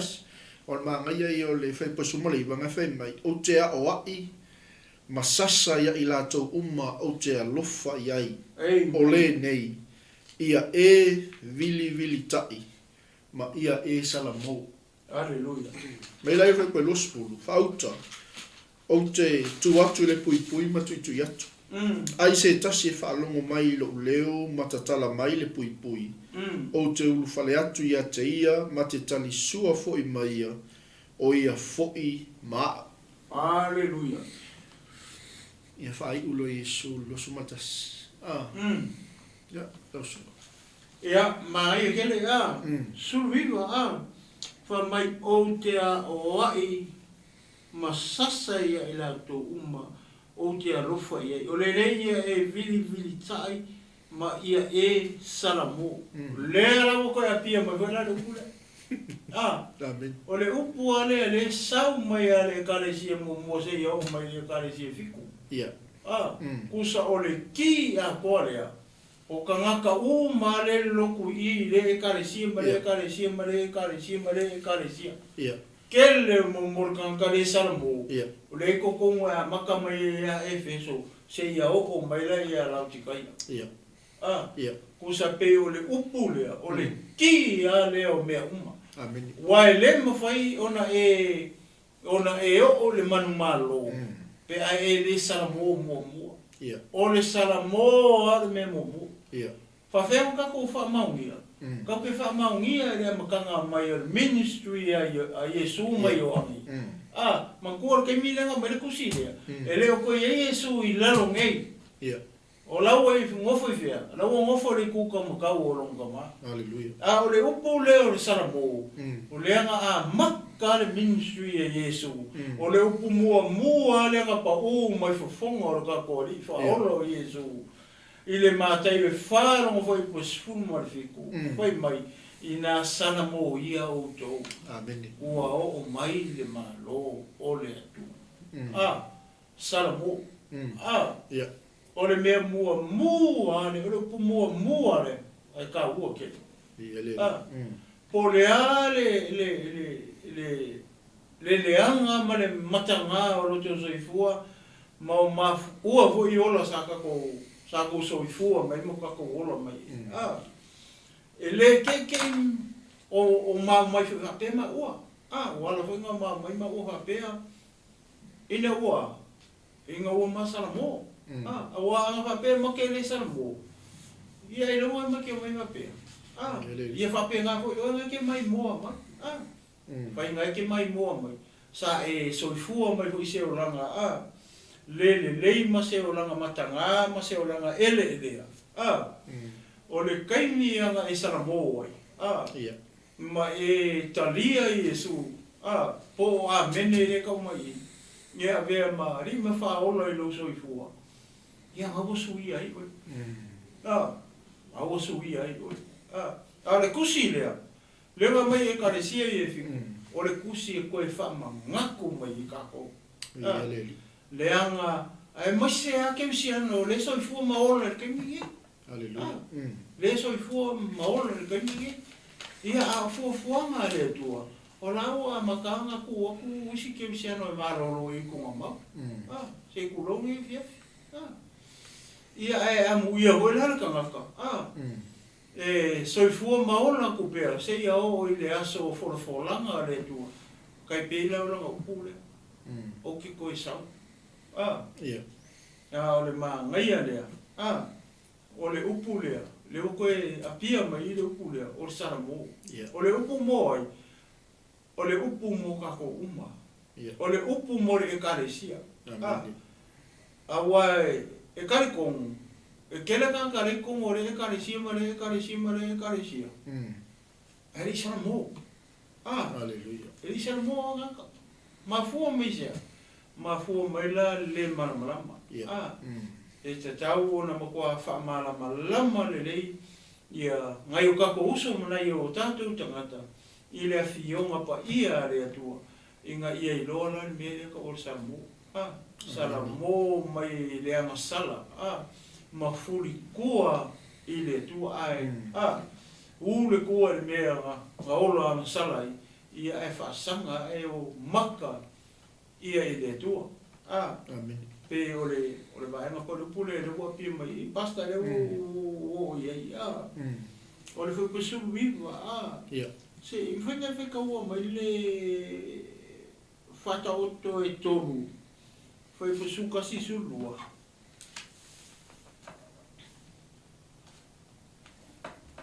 salamo ia leli lo watali au le fata wa ia te oile o inga yoga au fo ia tino ino pe a o ina o ia au o le wa lo fangia e yoga e a o ina o ia e pe o le tama o na o ina o lona tali ua ia fia ai kusa le ma vas vai kaule foi mai o te a o ia tu masasa ia te oi ia ila to o te alofa ia kusa leia marfas fa ka nga I fato ia leli e pe o longa pe o le kama o le alofa o kama I longa kali nga ke sa o le winga o le kusa le marfas fa tau le pole suluiva fa mai o te a o ai ia a o ai o mai alfa ka o A o wa i le tama e tusa maona ala. A o nga makua e reko e ke e se ai.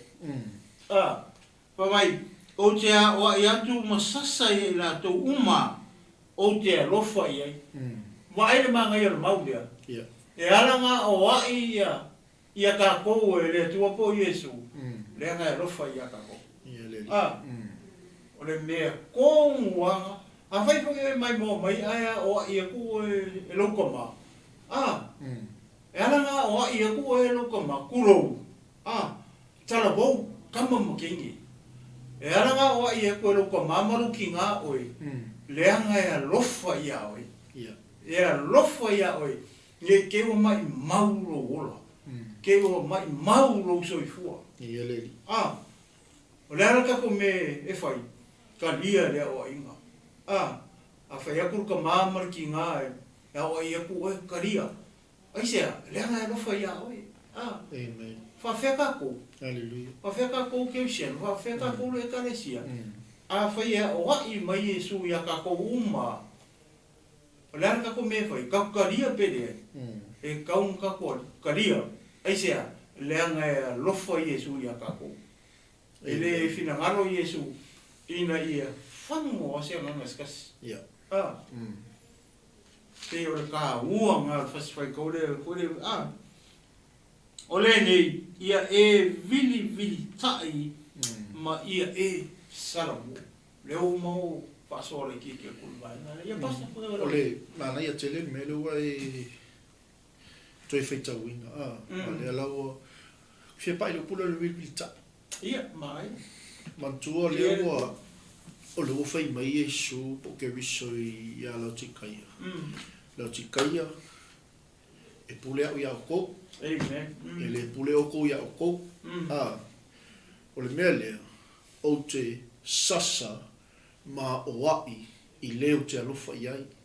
Ma ia e vili ta. O le winga la o le mea lea o le sa o so e fo i au i ai. Me lo Yesu pe fai mai ameni. Kilo mai kia. Look to me. Au ngi ko kilo il ko ka mau ainga. Po mau o.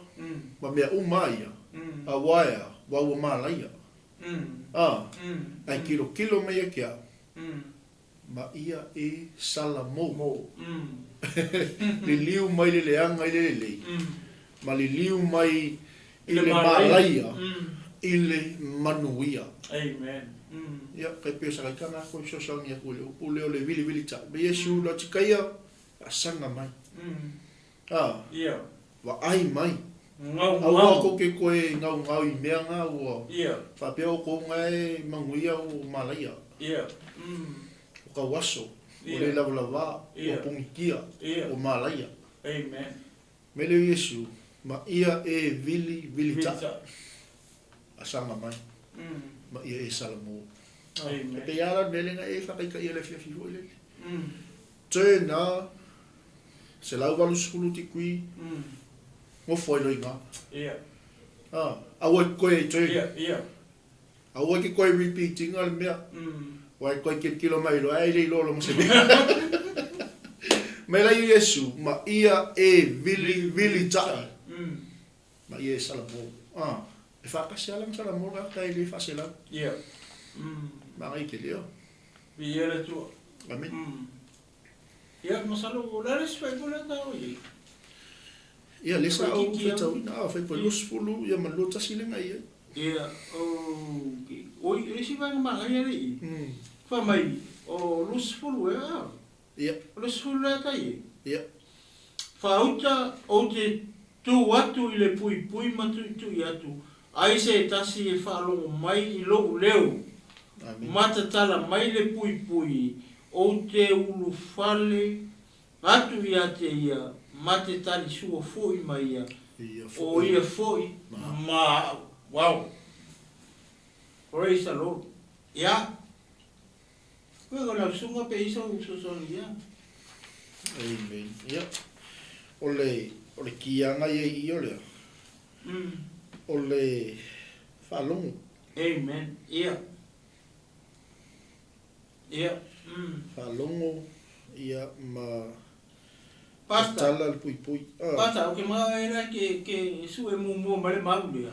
Yeah. Sfulu, luka sfulu lua. Fai upula e tolu fitu. Yeah. O fere pui le kuai a mene ma kui. Luka sfulu lua. Fai upula e tolu fitu. Yeah, okay. O laso sila fia. Wale fa mai Yesu lau ke ku le fai to ama tu. O le kakala mai a. Yeah. O ke ulu fale aku i ko kong make karisua fo i whakasi mai ia. O ia fo i whakasi mai. O kaukala Yesu i se fale pui fale ngi kake umo i pas. Se i ka umo i wanga le. Ia nga whai kau meleo le maua se ka wawa i fo i faso. O tau tala Yesu se fale pui fale ia. Okay. Ala le fale nga kaukala i pēr le se fale pae. Pēr le fale o loto. O le loto o tangata. Ngai kaukala i mau. Vi ia le tu. I agree with that. Amen. Glad for you. O le fai po tolu fitu. Yeah, okay. Yeah. Tanga ngai mention le fu ngai le pule o le unu fale. Yeah. O le unu fale. Yeah. Amu ia au nai maua i la tau e la tau li'i.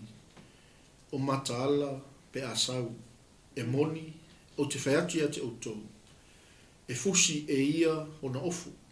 Ma whaiatu ia te i la tau. Ia taa oto e a ai. Ma alua ne lawa. Ma au auna ia te i la tau. O la kei minga.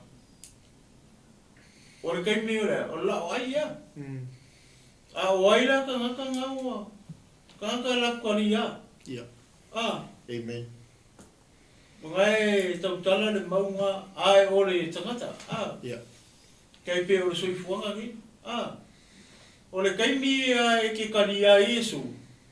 O le kaimi nga e sut sako e fa i pule a mukako. Ia leli. Ka kala ko lea.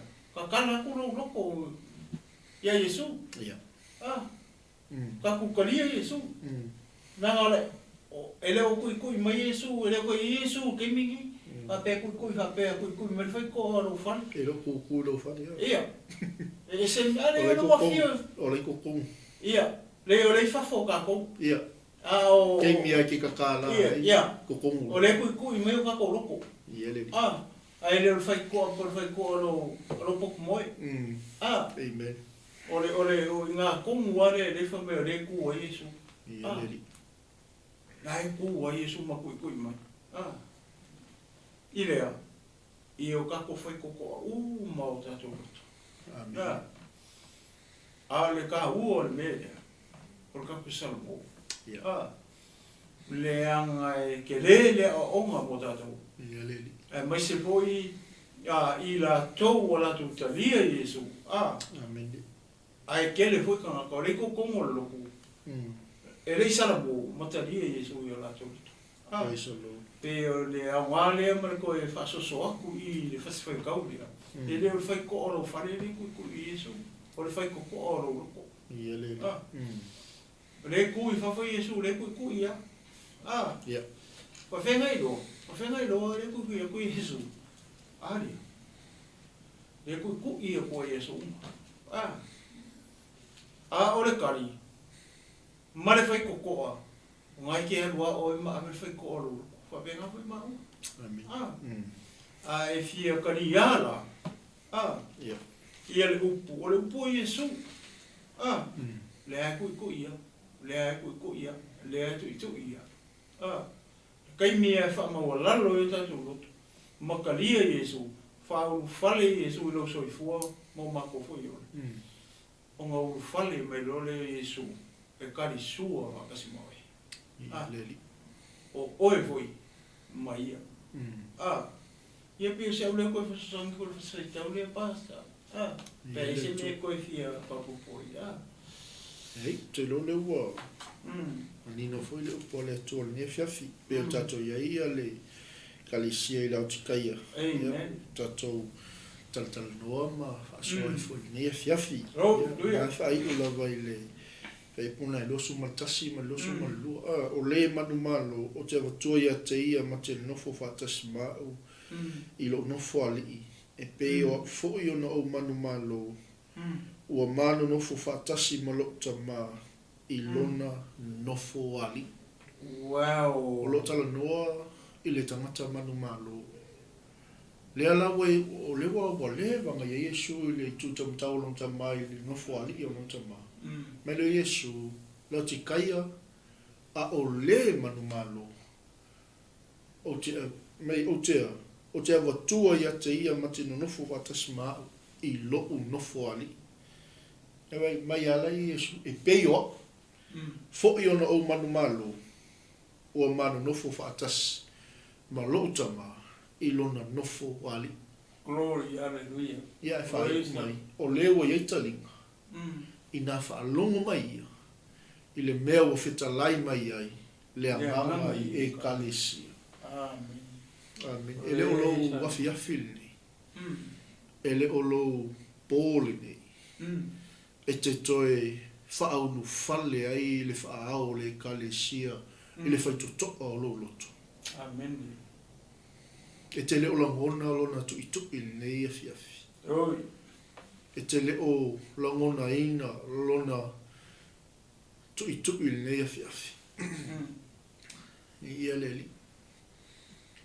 E le mawhai o na ulu fale mai o ia. Pea I le tatala ina. Le pui pui. Le whaitotoa o loloto. E ulu fale ai o ia. Wa aisea. Taimi ai te tatala ina ai le whaitotoa o loloto. Ulu fale mai o ia. O na vea lo leo I tato. Matangata manu malo. E pei o ke riso. O le manu malo. Ia lea fiafi. Ia le whaiotu o le nei amnoa. Glory, hallelujah. E whai wina le nei o le tato talatala ina o e kalesia. O lo au mai le tusi o Faaaliga. O le whiau mo le taimi le nei. O le whiau mo le taimi muli muli. O le whiau mo le kalesia. Hallelujah, glory. O le kalesia. O e lea te mai mo mai mai whaafunga funga mai. Me tato uma. Amen. E le anga le lei o le tua le ne fiafi. Tu nātu tamai a le tino. Ia e nate sana saunoanga muli muli. Ia wafo I le whaiwina o le nei savali po whiau I e kalesia e fitu. Ia ma whaiai se te talo le whaoltanga. Ia ma se te talo whamanuia. Mo tato uma le nefiafi. Ia ele I whaiwina tato por kalame ma le ngana whaaloana. Ia, o tai pasa. E ke mali Ia. Se I koe whaitau tasi mai la masika mai mau ale, kasi a koe upu. Koe lele I e whau mai lore ia. I one spulwha. A o lona whai upu la e luas fulu maretolu. O le mention mai la upu le o le nofo whaatasi. Amen. Ia a o le nofo whaatasi le. Ia o foi lea o le tangata kewisiano mai Yesu. Foi lea kalia Yesu. Amen. Ia bia le tua. Ona tali atu leo Yesu o whape atu ia te ia. A whai e alofa mai se tasi ia te au. E tausia e ia la upu. E alofa foi lo utama ia te ia. E o mai foi ma ua ia te ia. Ma tau te no nofo ma ia. Oi salo. Hallelujah. Ora tangata e alofa ia Yesu. Ia le. Nga ke a mai a foi. Ia le tua. Ina ia no nofo whaatasi. Ia sa moa malau, asa usama marakina o ke riso nevia. Ia o le whaiunga le o e kalesia ia pio na ma aso atuai, ne iwa yaso, le ua ma e whai o le kalesia muli lea. Ia pio na ma whai atu. E le o iai se ato toa ia ma ua. O le tatalo, ia alofa le atua, ia wha malama lama atu e luna ngaupa ia. Ia lano. Amen. Paulo se mea ua whailo mai e le atua huile ia ma ua. Ia ma te tuwha atu e ato tino ke misa.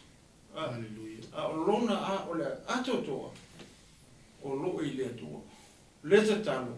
ia lofa le ngā pa ia matua wha malama lama atu ilo mawhawhau molo tangata. Mai si ole tino o Kiriso.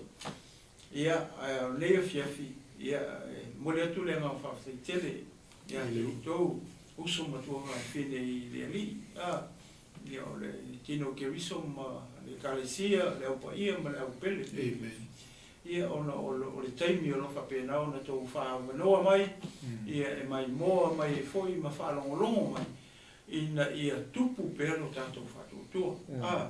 Tupu lo tātou whātuatua. I le tau longo ina leo le upu a le atua. A whai tātou te le whalongo i le upu o le atua. Pe misi le upu o le atua i le aso, ma le aso, ma le aso. O lona o inga, ia o le a le tupu lo tātou whātuatua.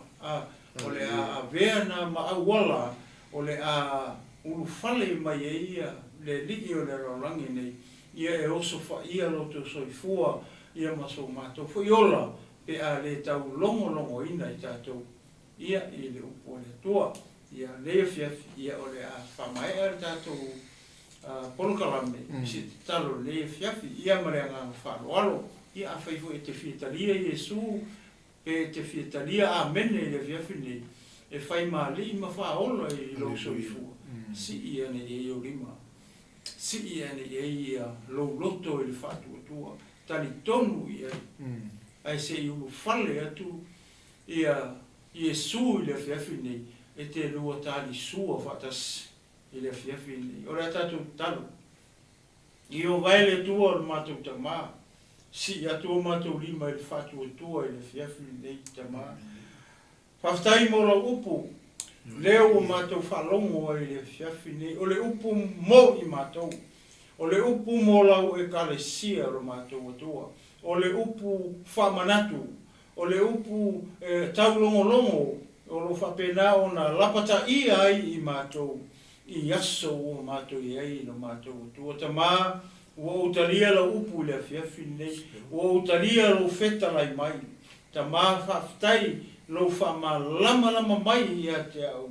O lo maliu, malingi lo toto pa ia i lunga o Kalevaria, lea ua mamai a ua sala. Ta maa whaftai mola upu o loa, ua whamangalo ina ua sala i lea fiafi nei, ina ua utalia lau upu. Ua o iloa ma o malamalama, o oe lava na e maliuti ngai lunga o le sataro, na tu ina atu lo wola, na sasaa ina atu lo wola ina ia oti, na malingi foi lo tutupa ia i Kalevaria, o na o au le tangata na sala. Whaftaita maa mo la upu le fiafi nei, o tatalo nganga pa ia a fio maia, ia wha manatu mai la utau tinonga i le fiafi nei, lea o tau tino atu ai, o avea o Iesu e avea mali ma whaola i loku o langa. Ia whamanatu mai pēr ia te au, ina ia o tū mawai i to tonu o lau e karesia, se ia o le aso na e fola mai, o le aso e te toe fio mai ai Iesu. Oh, hallelujah. Praise your holy name, oh Father God. Tamā, o mā te talo i le fiafi nei, ia whamanuia le nei e karesia, le au auna marifaritua le pa ia o le karesia, ona o awa nota tala o le nei, malu lo mātou atua, mātou te o maifo i ngā lulua ei, ia e fola atu pēr le upu o le malo o lo mātou atua. Ia whamanuia sunga ia pasta mai, ma le nei o unanga. Le tatalo tamā ia fōai le poto ma le tamai, a wā le wha tau tainga o le nei ala leo, ina ia lave ina nia nganga se tele mo lo malo, a ia sili o na wha malo si ai le tino Kiriso, lau e kalesia o le au whātuatua uma, o le au paia ma le au pele, o na o aso ua mātou iei nei, lo mātou atua. Tamā, ngia whamanuia si o mātou atu nupele o Samoa, le tamai tai pāle mia ma na whainga malo lo mātou atua. Ia fōai le poto o male atamai, o le whautauta ma le whātuatua moni i lau fio, a wase manuia mo Samoa, a tai ao. talo le ie whamanuia ni le atunu o lo mātou nonofo mau mauai whamanuia nei o mātou tangata o lo whapena o na mai mo mai lungo upenga te whailangi mai se o wō mapaanga le nei ala ata ia iai o lau whamanuianga le nei fiafi tama e le whangaloina ia Yerusalema ma Israelu le mātou te talo tama o e lavana e whetalai ia mātou te talo mo le file mua i Yerusalema. Tama ia tuwai le angenusini malana pelu wafi e whe wai mai sasae masisifo o mātou mo saute e leo Israelu ma Yerusalema uma lo mātou atua. Leo ma pui o tangata filia sa e Peru sa Israelu ma saita uma a o si o mai o na fili mai o na itu uma. Ta mao se upu o mātou tala i eili nei pō o le tusa malau whaafofonga lo mātou atua ia whamangalo mai i ma ua o au na. Ia fo iatu o mea uma i lago fio le nei fiafi o le vi inga o le whamanu o le whanetanga lo mātou atua e vi ia i peo lago fio se ia o atu i le whaavavau lava. Ona oi Yesu. Amene, ma amene. Amen. Ia e toi muli atulanga whaatitele le aino le toa nea fiafi. Ia o le whaiwina foi leo tato o nanga o le LAOAI o le tupu le nea fiafi. Ia o ne msia tato pokalame so ai o Israelu no filfilia o le toa. Ia o lo utupenaina i le uso auna ia tu loan seko ma whaitoa ia tana. Ia manu te leina le nea fiafi manu ia fo le tapinanga o sauninga pa ia o le malo le tua. Ia i le nai tu o le malo le lii fea lava lo e au mawai. Ia te talo le isi mo le isi. Ia e mea te au nei ia ma le toeina le sunga ia le atino o malo fomfolu. Ia e mesi o au na le tua lo matou ngā lue. Ia le nei foi au nanga. Ia faa manu ia tele le tua ono Yesu ke wisu. Amen. Amen.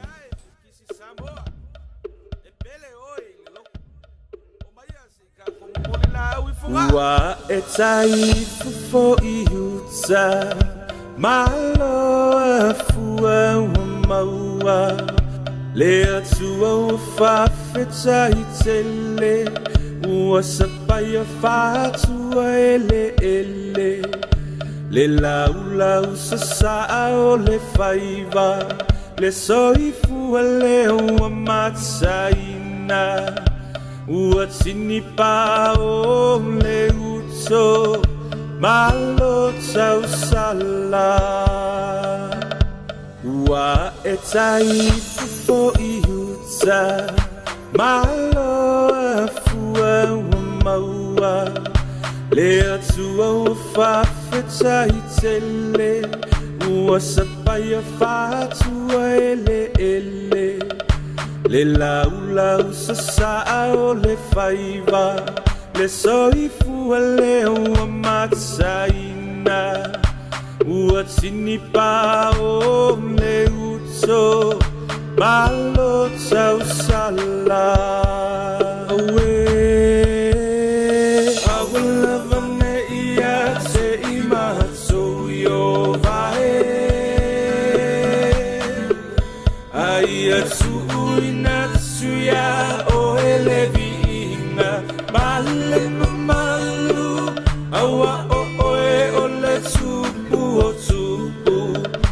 Matai sa uoi o mea uma o papa tiso ai le meto tisi I whaamanui